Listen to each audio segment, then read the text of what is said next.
Safety paperwork is non-negotiable, but it doesn't have to eat your evening.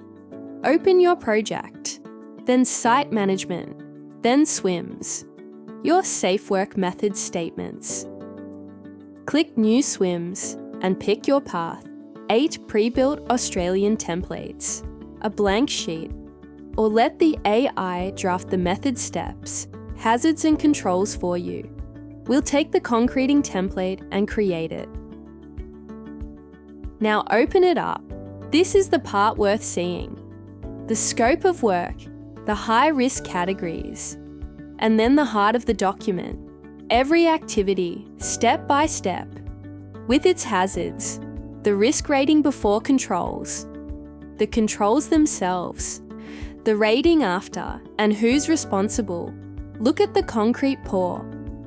It starts at 3x4, high risk. Put a pump operator on the line, a spotter on the truck, and a barrier around the pour zone. And it drops to medium. That's your SWMS doing its job. Adjust anything that doesn't match how you actually work on this site. Then hit activate, and your draft becomes the live SWMS for the job. It sits on the project beside the schedule and the site diary, so if anyone ever asks to see it, it's 2 clicks away, not a shoebox away. Next up, managing weather delays.